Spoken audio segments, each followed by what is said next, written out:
Hello everybody, welcome back to part 5 of the 132 scale Italeri tornado build.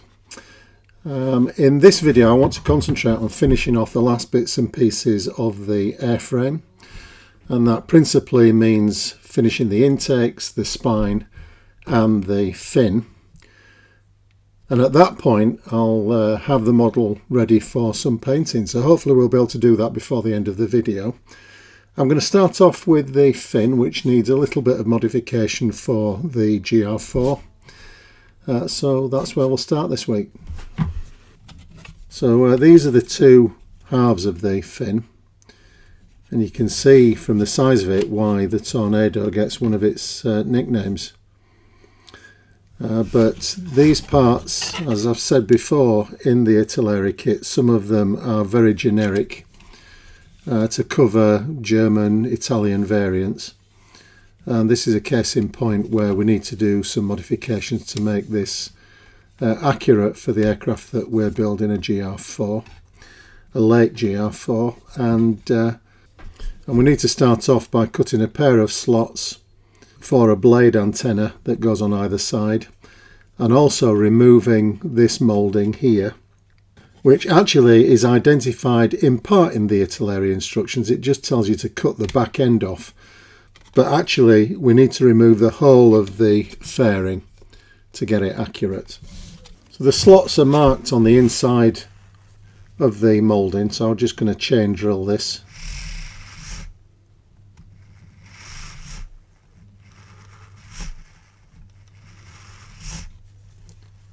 And with a sharp knife can cut the remainder out.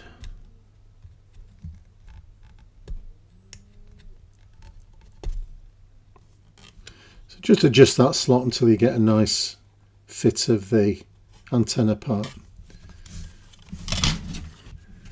Next we'll get rid of the fairing at the back here completely.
One thing that I've forgotten is a pair of photo etch pieces that go on the exhaust here, which would be easier to fit before you join the two halves of the fin, but I'll just be able to get them in once this assembly is dry. They're fairly close to the bottom, so it shouldn't be too difficult, but as I said, it'd just be easier to read the instructions properly and fit them before closing everything up. Let's clean up the fin, the join on the fin. This was assembled about a week ago, maybe 10 days ago now, and that's plenty of time for the glue to set. And although you don't have to wait that length of time before sanding, I think it's generally a good idea to leave it at least 24 hours to make sure that the glue's hardened off. If you don't, all you're doing is sanding away semi-molten cement and molten plastic. So you're not really going to be able to shape the plastic into the form that you want.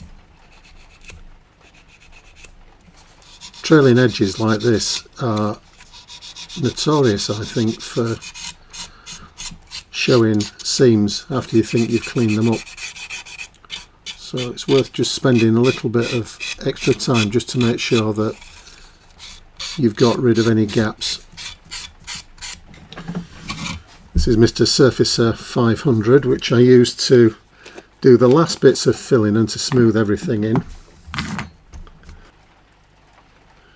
I'm also going into the panel lines just to reduce the effect of those. I've covered this in previous episodes.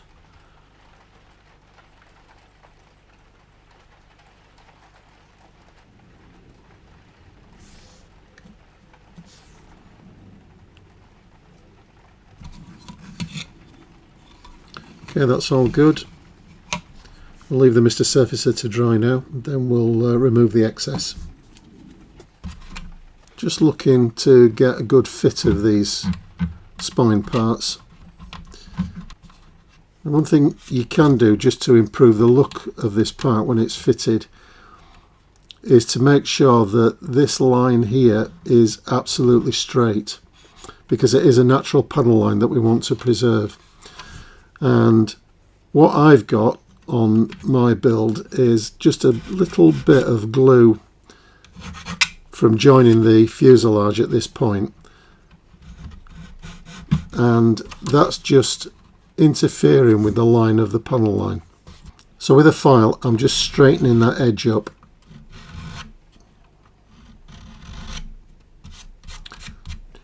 Just a couple of strokes, and that means that when we put that panel on, we've got that nice straight panel line over the top of the aircraft.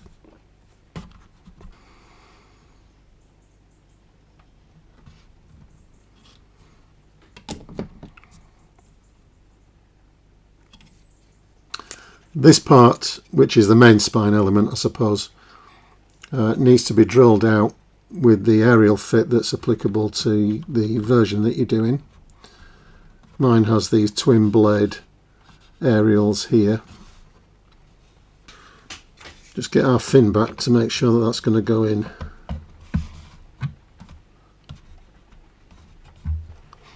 Just equalising the gaps here. If you push this fully forward to make it flush with this other panel, you've got too big a gap to the fin, so just balance it up and we can fill those. Now really, this middle section here should be fitted after the fin is in place, because it's a tight fit, but what I've done is just taken off the front edge of the tab here, and that enables you to slide it underneath and into position. But I want to leave the fin off at the moment, because I want to paint and decal it before I fit it to the rest of the airframe.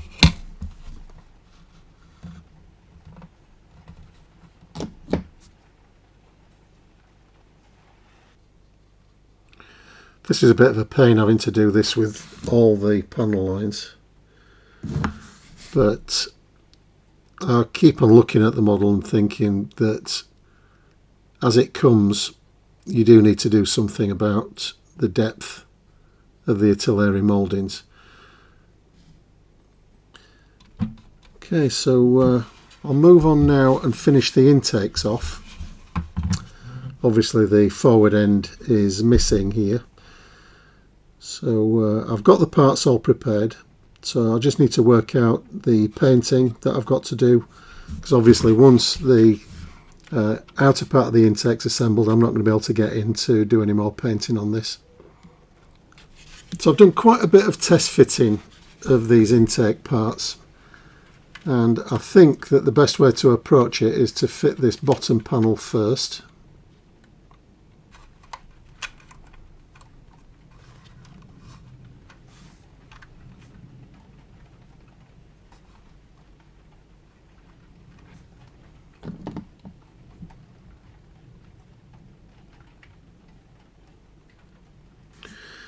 I'm just going to put a little tongue of styrene in here,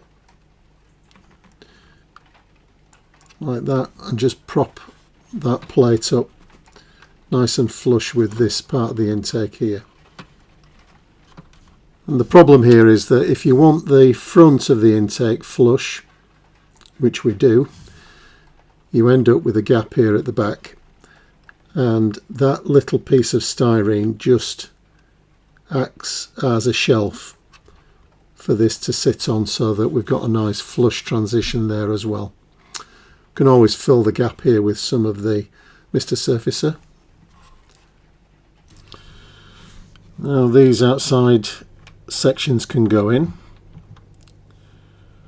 These have all been pre-painted on the inside with the demarcations put in. Now the fit of these isn't great, but what I'm after is a flush connection here at the back. I can fill the rest, but that's the main join to get right. So I'm just going to tack it in place.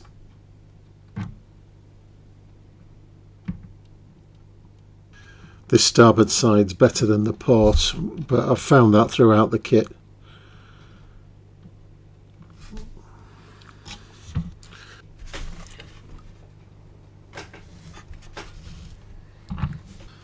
These are going to need quite a bit of cleanup and a little bit of rescribing, I should think, so I'll do that next off camera. And then what I want to do next is mask off the interior of the intake whilst I've not got the top on, so that I can paint a black border around the front lip, which I can see on the photographs that I've got of this particular airframe. I think it's quite an unusual thing to have the black on the front face of the intake, but that's what the photographs show, so that's what we've done. These are the ramps, which we can now clip into place. I'm not going to put any glue on these.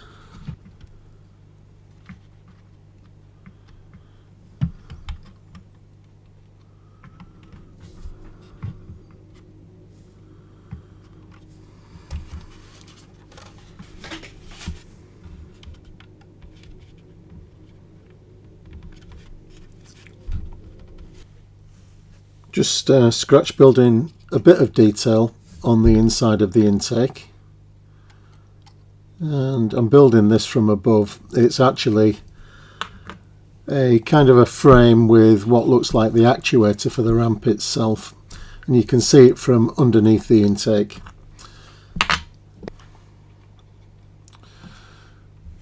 Then we have these plates which have a lightning hole in them, and you can see that through the intake, so they just need positioning, something like that, but they need to be painted first.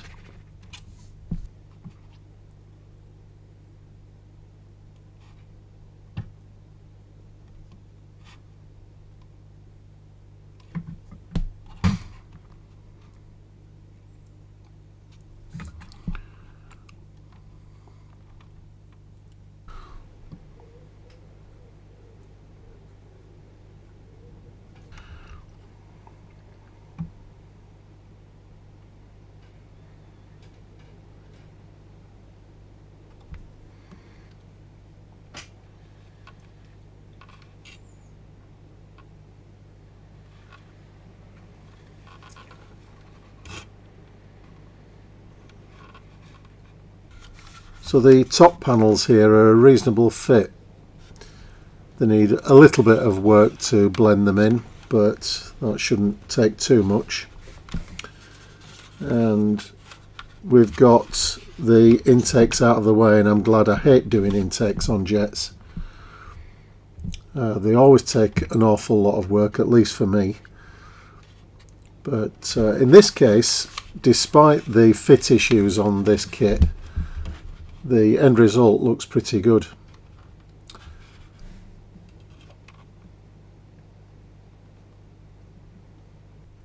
So with the intakes finished, thank goodness they're out of the way, I can get on and get the rest of the airframe sorted out, ready for painting. I want to fit the nose cone or the radome and do the instrument panel combing here, and that's because I want to fit the windscreen for painting.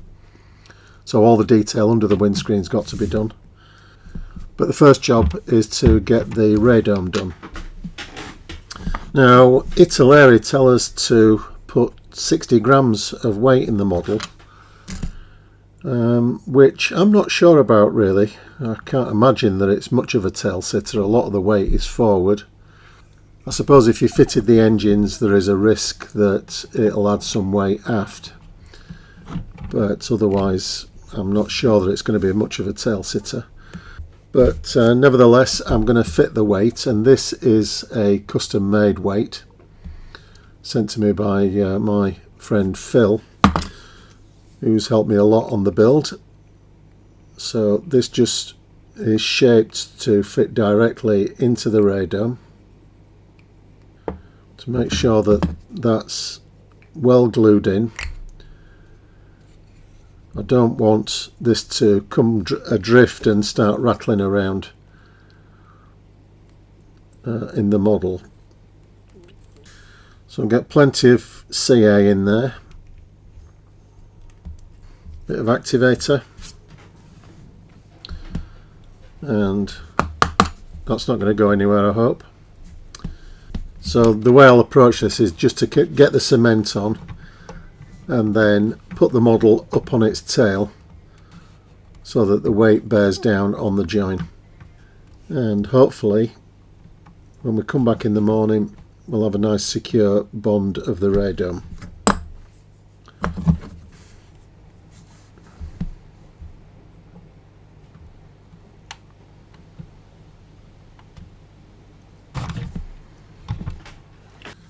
Okay, the airframe's coming together now.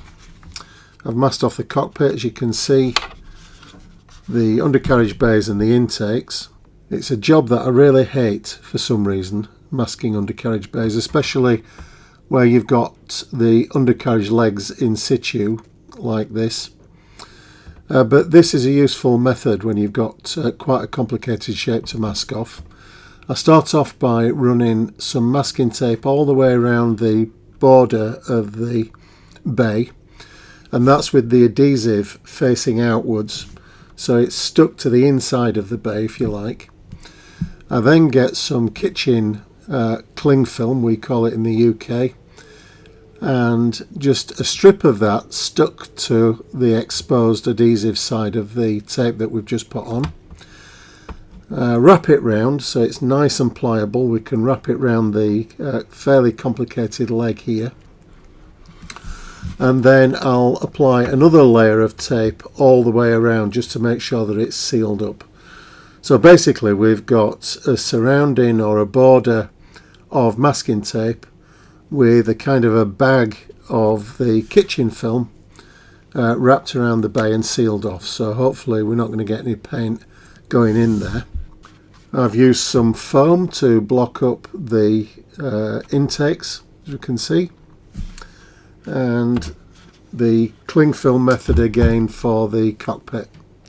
So we're more or less ready for some paint. There's just one last bit of construction to do, which is to put the wing glove covers on, which are these parts. So they're an upper and a lower, and when they're joined together we're just going to have to sand the front edge here just to smooth it out. Just one thing to note about the lower covers, which are these parts. So these go on the underside like that. These have got separate flaps on them on the inboard side. These are called Kruger flaps. And Italeri in the kit give you the option, or suggest that you might be able to deploy these open or closed. But my understanding is that RAF aircraft didn't use these and they were always sealed shut. So it's not really an option in the kit if you're building the GR4. Would be maybe on a German aircraft, but not for us. So they just drop in, they're a nice fit, and they've been primed, ready to fit onto the main airframe. Now, one little trick here to get a nice neat join is to apply the glue to the inside of the fuselage here. This is the tab that we've got that slides underneath and locates the piece in position, so it goes like that when it's correctly fitted.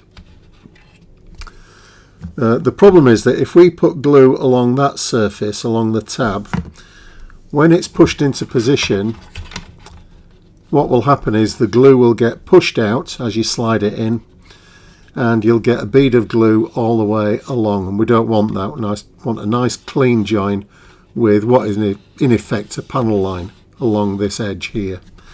So just glue on this section here, and what will happen is as we push that tab in, it will push the glue underneath and into the fuselage, and we won't see any of it, hopefully.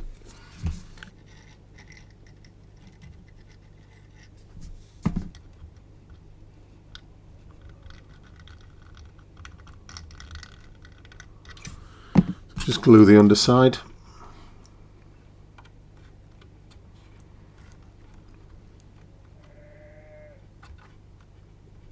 That's gone in. So as you can see, there's no glue appearing on the join at all. The other thing I've done here is just to bend these little fins downwards.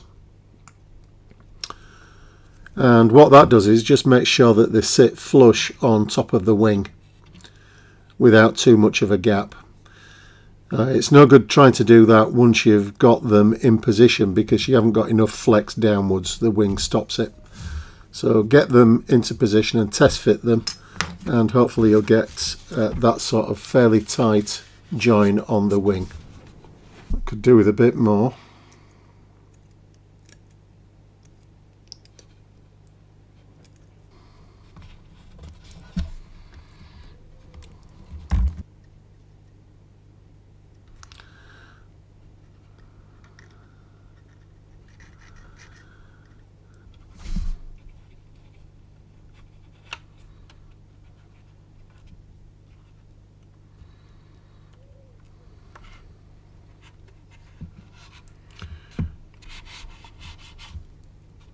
So once this join here is dry, you can just sand it down, smooth it in, just give it another touch of primer just to bring it in line with the rest of the airframe, and that'll be the main fuselage construction finished.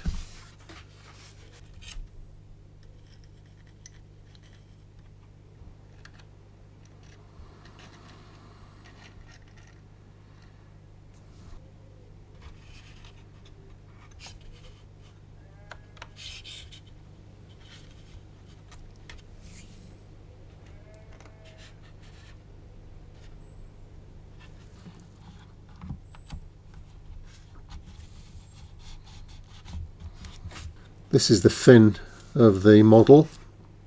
I've painted it black in preparation for the commemorative scheme and done the primer here at the bottom. But before I paint the medium sea grey on this, I just noticed last night when I was looking through my reference photographs, which I do quite often at the end of the day just to see if I can get any inspiration for the following day at the bench. This is one of my reference photographs for this particular airframe, and we can see here this peculiar shape on the side of the base of the fin. It looks like a little vent of some sort, either that or some sort of repair patch, I'm not sure which, but it's present on both sides, so I'm assuming it's not a repair. But it's something that I want to reproduce on the model.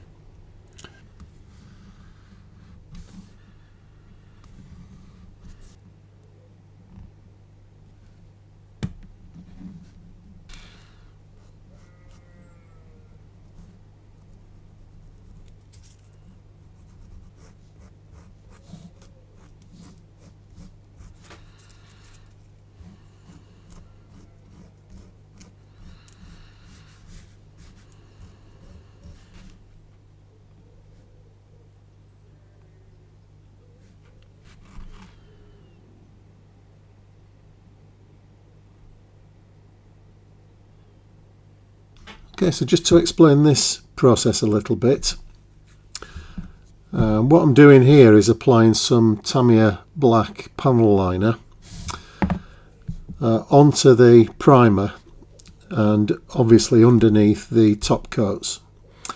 And there's two reasons for doing that.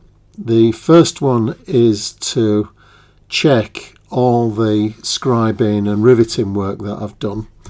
On a model like this that requires quite a bit of sanding and filling to get a good finish on the model, you need to check that that work's been done properly, and it's very difficult to see whether it has been done properly under the primer. So the first job that this is doing is telling me whether or not that scribing work particularly is done consistently and fits in with the rest of the engraved detail. The second purpose for doing this underneath the top coat is that I think sometimes, particularly on larger models, panel lining can look a bit heavy-handed. And with the panels being so exaggerated on the Italeri kit to start with, I know I've treated them a little bit, but even so, I don't want to be adding any panel liner on top of the top coat, because I just think it'll re-emphasize the overdone panel lines. So they need to be restrained. My reference photographs show that you can hardly see the panels except for the opening panels. So I don't want to overdo it. And this undercoating, if you like, with panel liner, when it's oversprayed with the medium sea grey, should blend in a lot better than doing it over the top. So those are the two reasons for doing it at this stage. So it's just the same process as you would after painting the model. Just run it in.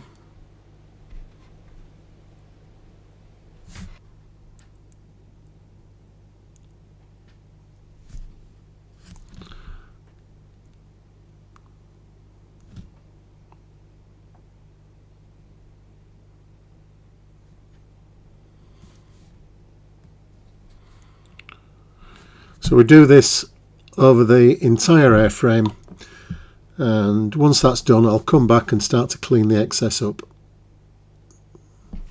Tamiya panel liner's enamel product, so it can be removed pretty easily with some white spirit or mineral spirits just on a cloth.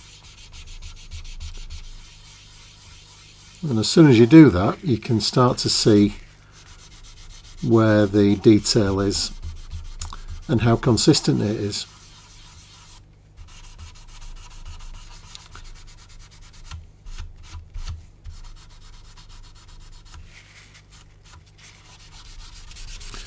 This isn't a soaked rag, it's just slightly moistened.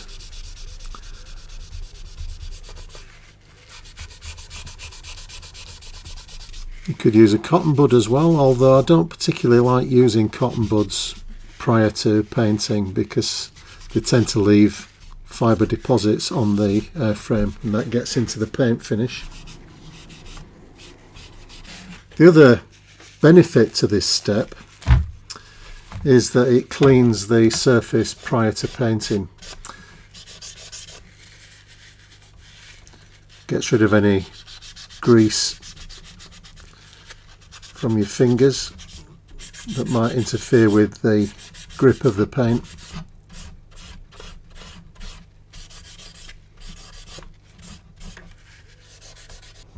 Now with the panel liner dry and cleaned off, we can see where we've got some inconsistencies in the engraving. I'm just going to go down the leading edge here.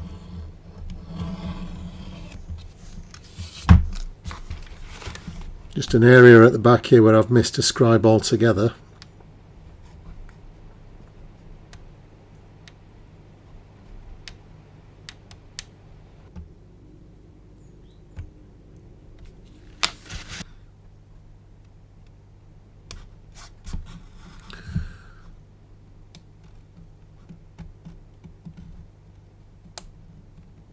There's also one or two rivets that are a bit faint, so we can go back in and just mark those out with this riveting tool.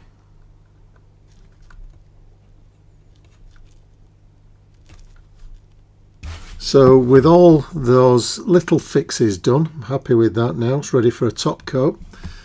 And I'm just going to give this a light coat of this, which is an MRP paint. This is a lacquer acrylic, and it's medium sea grey overall, so fairly easy scheme to do. So I'll get this into the airbrush and give the airframe an overall coat, a light coat of this medium sea grey.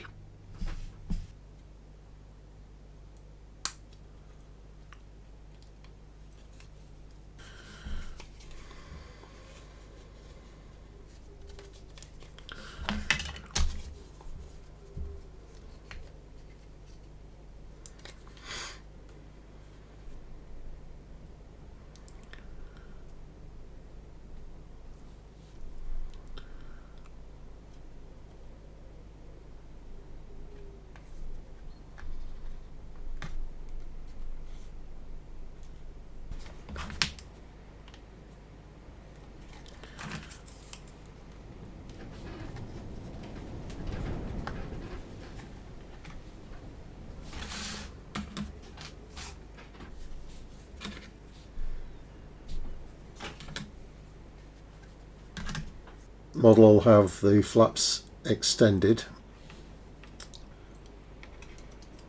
They're not going to go on just yet, but I just want to prepare them and get them painted while I've got the medium sea grey in the airbrush. And then I'm going to have to tuck them somewhere safe to protect the screw jacks here that are moulded on.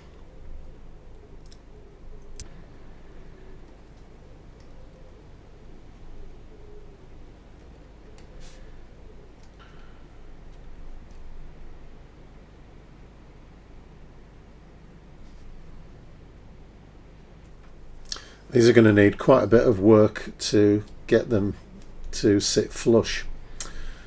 The two-part arrangement here means that if you get them lined up okay on the bottom, you've got a slight step on the top surface. So you've got a choice which way to go with them. I'm going to get the bottom joined properly, and I'll sand the top surfaces flush.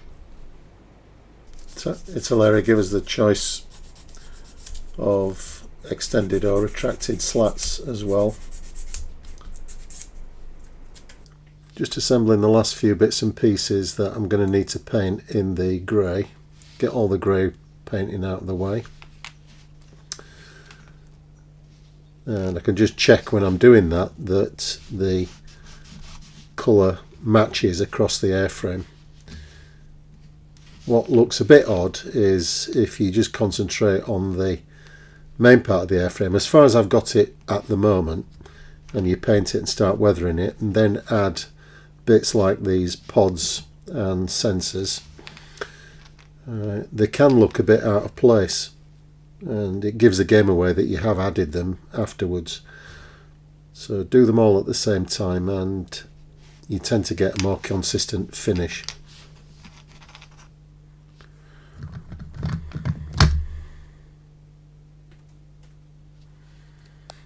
This is the in-flight refueling probe, or at least the housing for it, and Italeri give us the option to have this deployed if we want to. I'm going to have it closed up, so the separate panels need to be fitted in the closed position.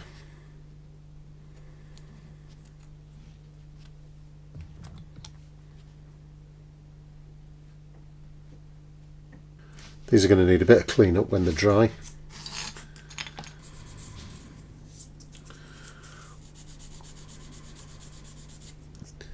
Just reintroducing the panel line on these doors on the in-flight refueling probe. So after sanding to get them nice and flush, we don't want to hide the fact that they are separate panels, so just a quick rescribe and that's ready for paint.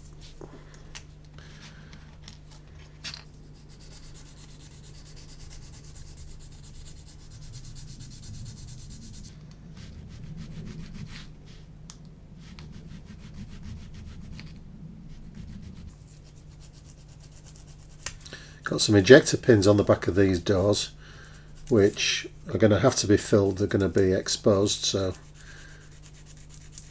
I'm going to have to fill those up.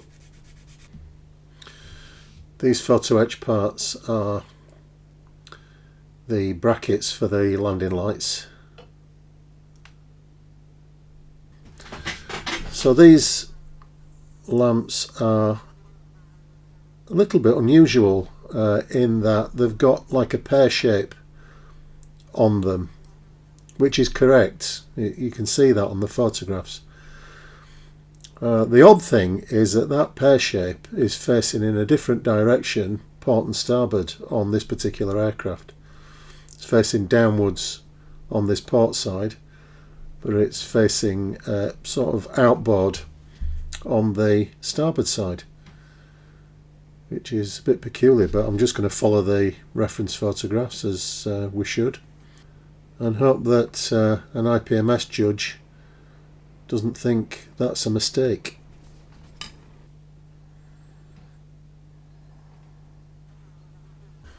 So the airframes had an overall coat of the MRP medium sea grey, and what I'm doing now is just masking off certain panels to get a little bit of contrast. By this stage in the aircraft's life, they're being patched up with replacement panels and so on, and you can see on a lot of airframes quite a variation in panel colour, and that's what I'm trying to recreate here.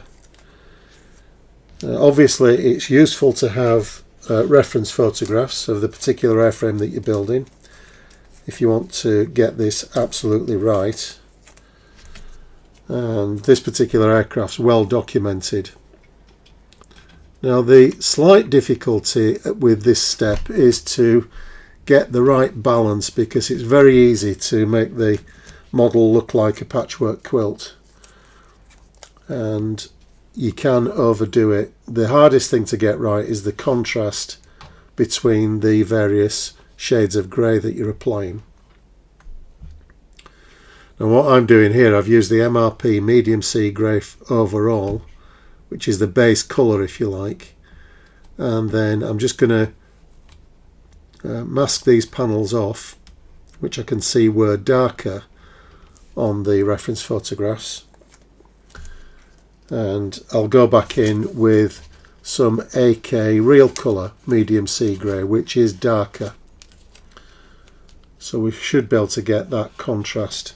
I did originally put a little bit of black in the MRP medium sea grey, but on reflection, when I looked at the photographs that I took of that step, I think I'd gone too far. It was a bit too heavy. So it's just a case of balancing this step up and modulating the various shades of grey until you get something that's reasonably subtle but obviously gives you that variation. So I'm going over the darkened MSG now with the AK shade.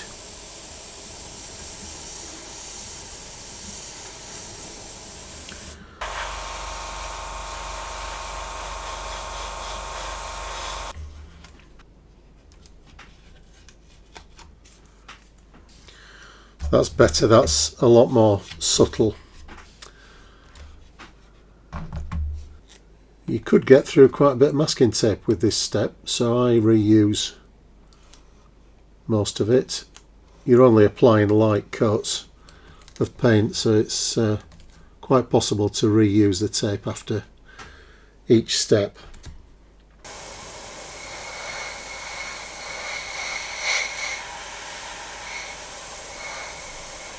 This AK paint's also a lacquer acrylic, so it goes on just as well as the MRP shade. I'll be interested to see what Tamiya's medium sea grey looks like. I might just test a couple of areas with that just to see if it gives us any other effects.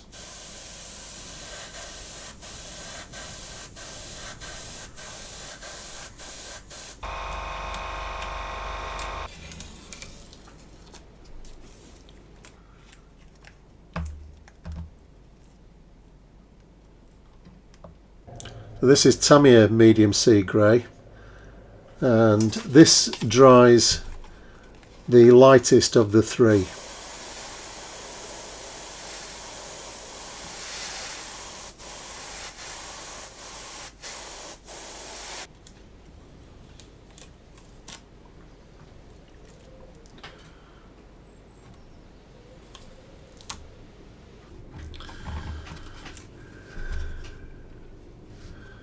Okay, so I'll carry on with this panel variation.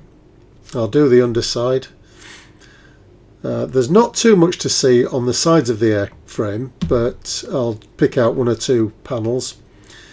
The underside's a little bit more difficult because I don't have quite as good reference photographs for the underside when the aircraft was in the commemorative livery. So a little bit of artistic license on the underside. But following all that work, the airframe can then have an overall coat of gloss varnish. I'll use some Tamiya lacquer LP9 for that. And in the next episode, following that coat of gloss varnish, I'll start to apply the decals and we'll start to do some weathering on the airframe. So the aircraft was quite dirty, even though it was a commemorative scheme and went round the airshow display route, I suppose. But it still had plenty of signs of the ground crew working around it. There's fingerprints and grime around the access panels, and the upper surfaces have the walkways dirty as well. And I think we'll probably wrap this up in another 2 episodes, so by number 7 we should get the final details on and finish the model off. So I'll call it time for episode 5, and I'll get some photographs of the work so far for the end of the video. So I hope you'll be able to join me for episode 6 of the build. In the meantime, enjoy your modelling, everybody. Look after yourselves, and I'll see you soon. Bye for now.